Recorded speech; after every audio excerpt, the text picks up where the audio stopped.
if you are watching this, American lives are not a political game. 42 million Americans, half of them children, will not be able to put food on the table on Saturday. $699.5 trillion derivative catastrophe, and we can't even afford to feed Americans. Absolutely shocking. As you guys see on your screen here, as of the end of 2024, the derivatives market across the world was about $700 trillion. $548 trillion alone is in credit derivatives, and $130 trillion alone is in foreign exchange. Now, the really amazing thing about this number, again, think about this, 699 trillion. We don't even have 5% of that in M2 money supply. M2 money supply, we have 22.2 trillion. We're getting more and more signs of a catastrophe as we now have the S&P 500 Hindenburg Omen. The Hindenburg Omen is a technical indicator designed to signal an increased probability of a stock market crash or a downturn. It is named after the Hindenburg airship disaster back in May 6th of 1937. It symbolizes a potential sudden collapse in the market. Now, the primary goal of the Hindenburg Omen is to identify an increased likelihood of a stock market crash. It attempts to measure the health of the NYSE and consequently the broader stock market. The rationale behind the Hindenburg Omen is that under normal circumstances, a significant number of stocks tend to set either new annual highs or new annual lows, but not both simultaneously. The simultaneous occurrence of many new highs and lows may indicate trouble, as a healthy market typically exhibits a degree of uniformity in its movements. On top of that, Michael Burry also tweeted, sometimes we see bubbles, sometimes there's something we can do about it, but also sometimes the only winning move is not to play, because again, you guys have been playing so hard and leveraging up things so badly that there's 700 trillion minimum that we can at least just see in the derivatives market. Mitch, before we take the viewers under the hood to show them how bad corporate bonds and corporate debt is, private equity and the commercial mortgage-backed security, as well as the ending segment talking about local debt and what to do to make a difference, can you first talk about how bad the derivatives market really is and what happens if it starts to fall apart? And if you can, just articulate one more time to mom and pop, what is the derivatives market? Derivatives are like an insurance policy, which can be used to hedge your portfolio or hedge a bank loan. Quite often happens between banks. They have derivatives on other banks going into default. So they're basically bets, they're financial bets, insurance policies that says if X happens, I get Y rate of return on my money. It's speculative at best. The problem is, although they claim upwards of $690 trillion worth of this crap, nobody really knows the true answer. But I want to make a point, which is in finance, there's a term called clustering. And clustering occurs when the market starts to shake severely. And what happens, the traders flee the market. They're looking for the exit. They don't care. They just want out. And when those days occur, as an example, you get a 1,000-point down day in NASDAQ. Well, the Dow, the S&P, the underlying stocks, the bonds will react. The interest rates will react. Interest will go up due to fear in the market. Bonds will go down. It depends whether somebody's looking for security or what they're doing. So there's all sorts of triggers that are on the go, but clustering means that the market gyrates wildly and it causes volatility to go up. When volatility goes up, you have the clustering effect. These derivatives are heavily levered, and there's such a thing as a percent move. How much is the derivative going to move based on a 0.001% gamma? And that means that if you have a very small move, what is the magnitude of the underlying? Well, let's say that it is 690 trillion for sake of conversation. What if that's only 30 trillion worth of actual cash? Everything else is levered.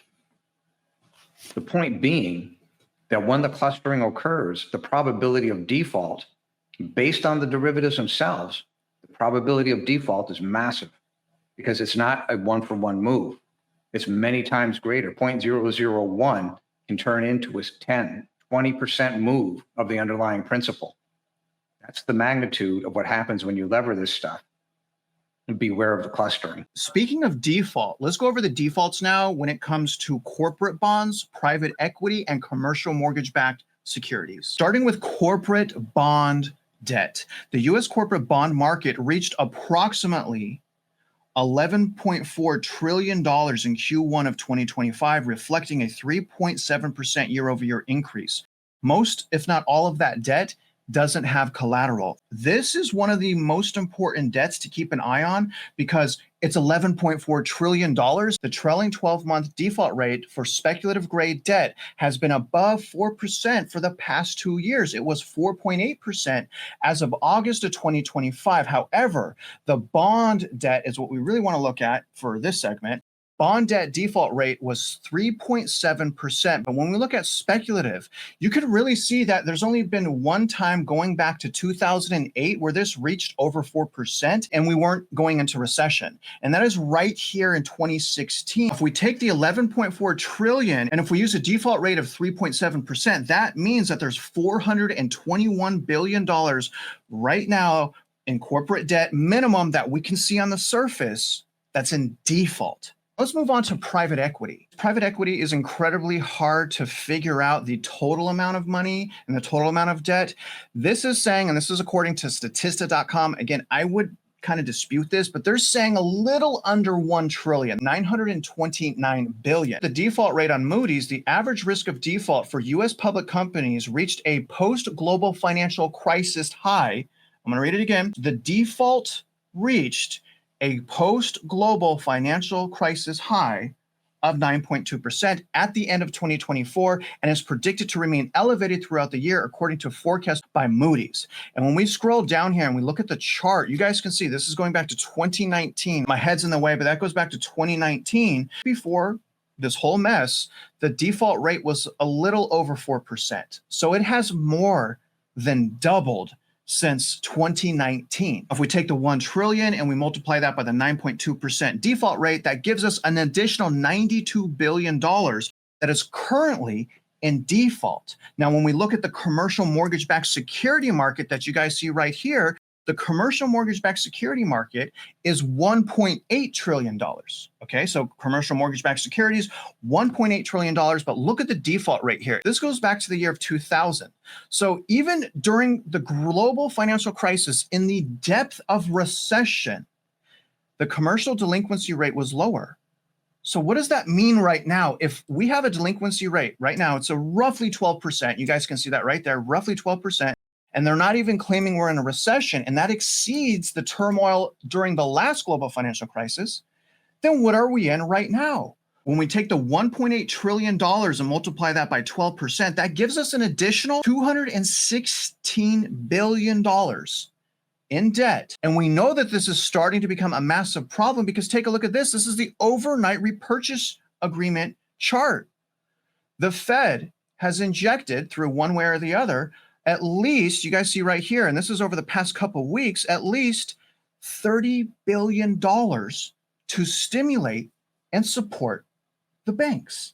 So Mitch, not counting any federal, state, or local debt, which of those three categories of debt, being private equity, corporate bonds, or commercial mortgage-backed securities, which worries you the most and why?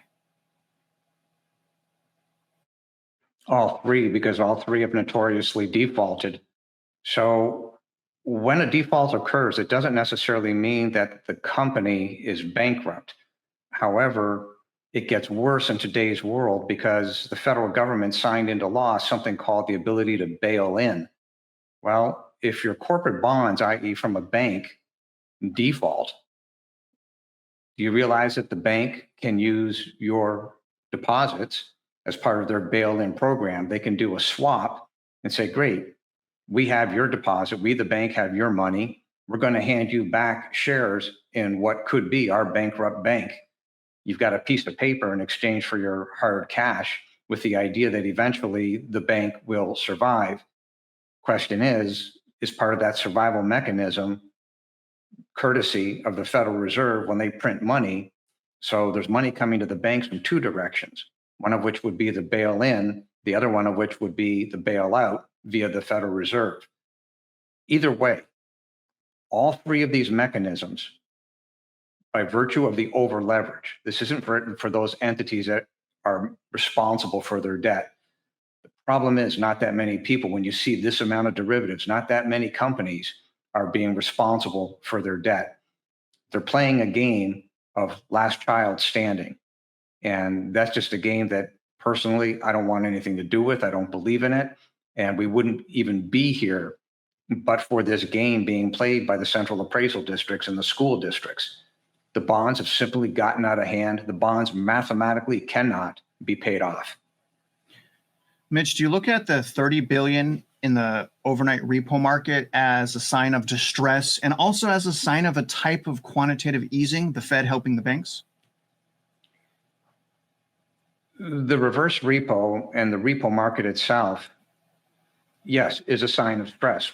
Well, the reason being, think this through for a minute. Your mortgage-backed securities, if a bank is holding mortgage-backed securities as just part of their portfolio, and they say, we want to participate in the reverse repo with the Federal Reserve because the Federal Reserve will give us face value for our mortgage-backed securities in exchange for the U.S. Treasuries, which means we, on paper, we, the bank, can shore up our balance sheet using U.S. Treasuries versus the complete nonsense on the mortgage-backed securities. Mortgage-backed securities don't have a face value at par. They can't. There's risk inside of those mortgage-backed securities. So if you simply said, well, the face value on the mortgage-backed securities is really 70 cents on the dollar, do you realize the Federal Reserve just gave a 30% boost to the balance sheet of that portion of the portfolio for the bank? That is a bailout. Unless the bank is hyper greedy, because correct me if I'm wrong, if I'm a bank and I go to the repo market and I trade, or reverse repo market, I trade my mortgage-backed security to the Federal Reserve for those treasuries, say it's $1 million. So I trade $1 million mortgage-backed securities. The Fed gives me $1 million in treasuries. Here's the other thing that happens. If I'm not mistaken, the treasury is tier 1 capital. And tier 1 capital allows you to leverage it 33 to 1. So can't we say they're getting a balance potentially in that little section, a 3,300% increase in balance sheet for that line item? Because again, 1 million could be now turned into 33 million if they're taking that money from treasuries and then using those treasuries as securities to get more money. Is that accurate to say? Is that fair enough, Mitch? No. What happens, where the leverage comes from, so if you're a bank and you have, according to law, are able to use 8% of your shareholder value as what makes the bank, that's your equity into the bank. The bank puts in 8% and that's its shareholder value. That 8% can then go out and lever up multiple times. So if it goes to 16, goes to 32, just doubles, doubles, doubles. So from that point, you could end up 10x very easily based on the original shareholder equity. And yes, they can blow past that. But the point of the matter is that that's where the leverage comes from. So think about it for a second. If the bank's got the original 8% of shareholder equity, they've levered into the mortgage-backed securities, let's say 10 times. Yeah, right? dang. Then at that point, they've exchanged the mortgage-backed securities through the reverse repo for the U.S. Treasuries, which are the tier 1 assets. Yeah. The mortgage-backed securities aren't tier 1 assets. Right. So they're using debt to purchase securities to create more debt. You could say Yes. that treasury can be used, right? I mean, the other thing that's crazy though, Mitch, is they're using leverage to get more leverage to get security. So leverage asset, what? Like the more that it's leveraged, it finally becomes an asset. Like that doesn't make any sense to me. Well, and thus you end up with the stupidity of the bail-in program, right? Because that's just more leverage. That's literally taking depositors' money. Now they'll look at it and say, well, the depositor's money is an asset on our books. The depositor's money is a tier one. Well, if they're trying to swap the paper to survive, they'll grab the deposit. That's part of the bail-in. The Federal Reserve will also work on the other end as part of the bailout, if necessary, to print money. And when all this stuff blows, the clustering will occur. And it'll just be a free fall. And by the way, this has happened in history multiple times, but as recently as Greece, just several years ago, it was a bail-in. They took the depositors' money to rescue the banks. This is just more and more info that we should do as best we can to debank and to put our money into hard assets. Because if we don't do that, we're literally giving money to banks to increase the cost of living for us. So when we put our money that we're making into that bank, they're going to mess us up by driving prices up. And then you guys just saw the derivatives market. How does the derivatives market get 700 trillion? We don't even have that much money in existence. It doesn't make any sense. It's all a lie. Now, if you guys want to do something about it, remember, the biggest, most important thing you guys can do right now is understanding how local debt works, because what is happening is most of the local debt is being derived through the school districts. And pretty much every American can say, we want children to be well educated, we want them to be safe, and we want teachers to make more money. But that's not what's happening with this local debt. What's happening with this local debt is reckless and outrageous spending. And the debt has gotten so bad that my children's children can't even pay it off. And so Mitch has created a brand new document that we're going to read just a little bit today. But if you guys want to read the entire document, it's 28 pages. It goes into great detail about how local debt works. This is titled For the Kids, and this is by Mitch Vexler, the 3rd of November. It's going to be linked in our description. It does have links. Everything in blue does link you to another area. So this is a really powerful document. We're not going to read it all, but I want you guys to please come back here, starting with the executive summary for the kids, a comprehensive review of the Texas school bonds, aka intent to defraud. Many people suffer from cognitive dissonance or unwillingness to believe that the facts show and wanting to transfer their wishes onto others in society. I'm willing to help my community, but there's a lot of polarizing parents that are indoctrinated that are saying to me, because I'm fighting bonds locally, they're saying, Travis, you don't care about kids, because I'm asking about the math. I mean, these guys are so confused. They are such pawns.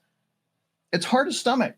It's hard to stomach because the people that really care about children and teachers are going to look under the hood, and they're going to make sure the people that are responsible for spending our money are spending it wisely. And if you're just automatically going to bash someone, then you are adding to the problem and you're still not awake. So hopefully this will all make sense. They would rather claim the school districts would not act in such a manner. They suspend their own critical thinking because, again, children, teachers not recognizing that they are being defrauded, as they too are property tax payers. The bottom line is that Mitch would not be writing this article for the kids if the school districts had not intended to commit accounting fraud and bond fraud and then required the central appraisal districts to commit property tax fraud, both of which are violating dozens of laws. How many households in the US? About 148 million. How many single family homes or SFRs or SFHs? 82 million, of which owner occupied is 68 million. But here's what's interesting. This one caught me off guard. The average mortgage value in the US is $379,000. Remember that, because the average home value in the US is $363,000, which means the average mortgage in the US is higher than the average value of a house. That's how much of a debt bubble and debt problem we have right now. Again, you guys, the average mortgage is higher than the average value of a home. The average household income, remember this, is about $83,730. The population total of the US is about 332 million. The amount of homes that are owned, freed, and cleared is about 30 million. The average mortgage payment, okay, using a 30-year fixed rate mortgage is $2,617. Annually, that's $31,404, which means on average, 37.41% of someone's gross income is going towards their mortgage. But the problem is Mitch just has to do it that way. You and I both know that that's not accurate because that's using gross income.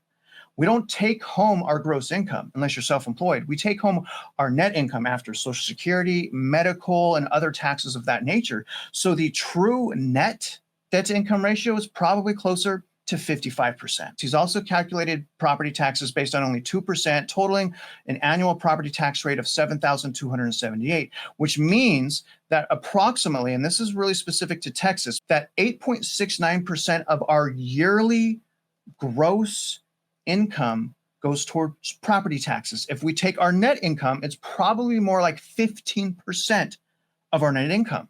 But then he's also showing you the total revenue from single-family homes for Texas in 2025, which is $596 billion. The school districts get about 83% of those tax receipts, which total $495 billion. A little bit hard to figure that out because they also get billions in federal and state grants as well because they're patching holes in the dam. If we lever that up 20 to 1, that's 9.9 trillion. If it's levered up 10 to 1, that's 4.9 trillion.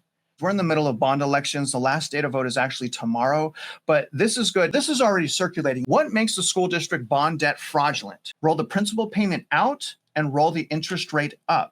Raise additional bonds to pay off the current bonds. Utilize a predetermined budget given to the Central Appraisal District to raise taxes to hit the budget outside the confines of law, or rather USPAP, Uniform Standards of Professional Appraisal Practices. Utilizing an appraisal review board, or ARB, as the exclusive remedy to protest when the ARB is not capable to determine values and/or fraud. The CAD raises property value for the purpose of creating revenue to meet the predetermined school district's budget.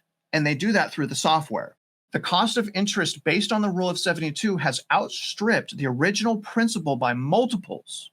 As the property tax is fraudulent, then so is the school district bonds. RICO creating a false debt and demanding payment. There's no such thing as a full faith guarantee of a school district.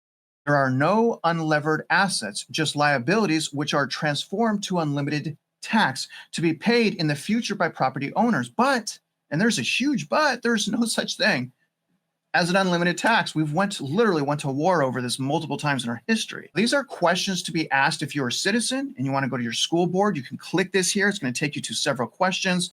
The last thing I want to read here before giving this back up to Mitch, and I want you guys to really please think about this, because a lot of people are just so reckless and so emotional, and all they hear is no, we got to keep the children safe, so let's just give this board of a small amount of people hundreds of millions of dollars.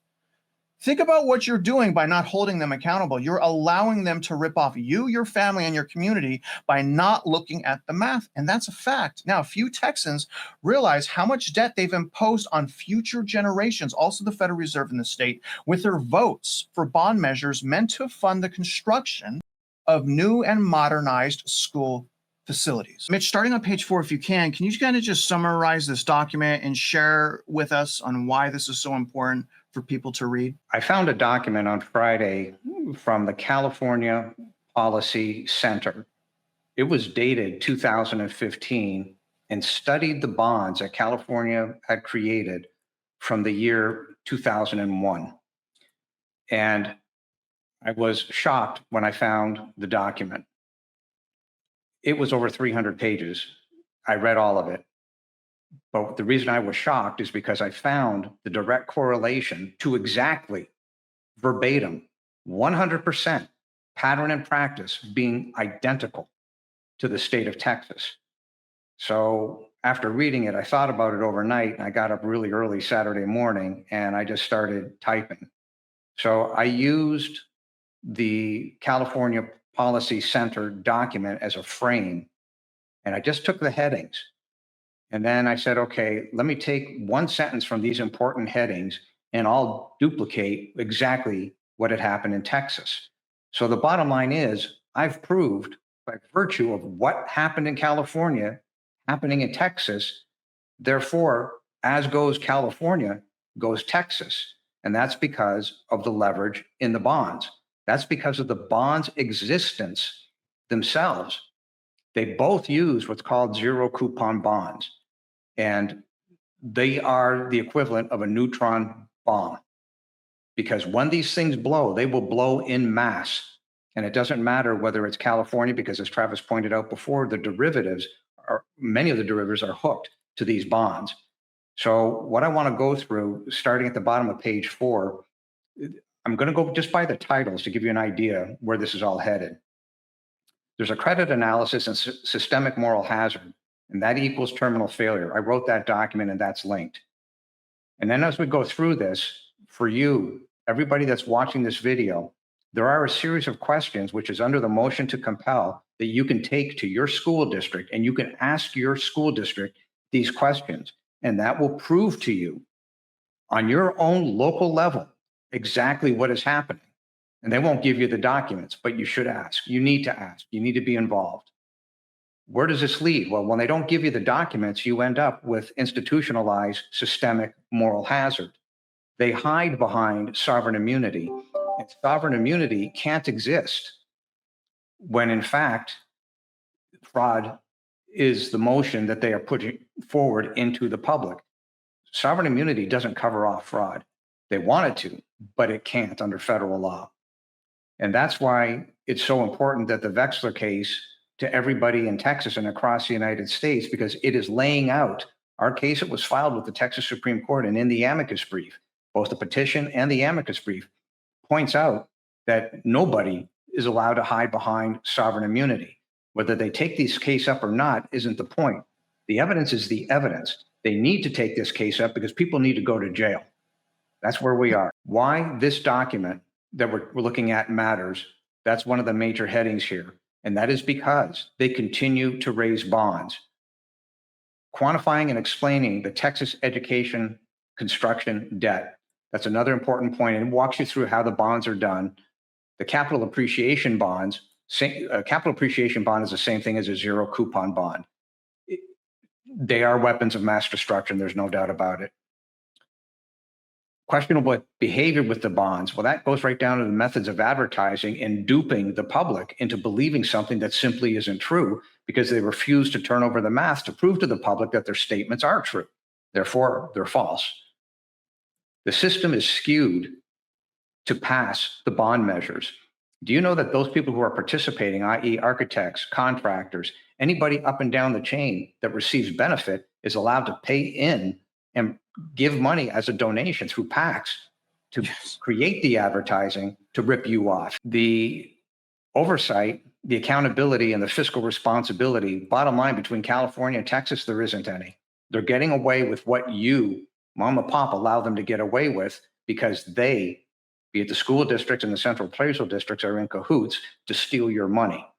This cannot be paid off. The only solution to this is the uniform states sales tax and the repeal of all property tax in favor of the uniform states sales tax. About that point, from page 9 down to about page 27, I've left some of the direct quotes from the California Policy Center as to their evidence, and I even left the links to their sources so that you, the reader, mom and pop, can see exactly the pattern and practice of how you have been defrauded. Absolutely incredible work up, Mitch. And don't forget, guys, go to Mitch's website, mockingbirdproperties.com. You can go to my website, realestatemindset.org. We have a plethora of information, evidence, and training. We want you guys to take full advantage of that. Everything is going to be linked in this description, as well as the article that we just went over. And if you guys can, please help us get this message out there. Share this video, comment on the video, and like the video. And the most important thing, let us know what you learned and let us know what you want to learn in the future. And we really appreciate you. Hold on to your hope. And if you're out there investing in real estate, your life, banking, whatever it is, you guys already know we wish you luck and we hope you win.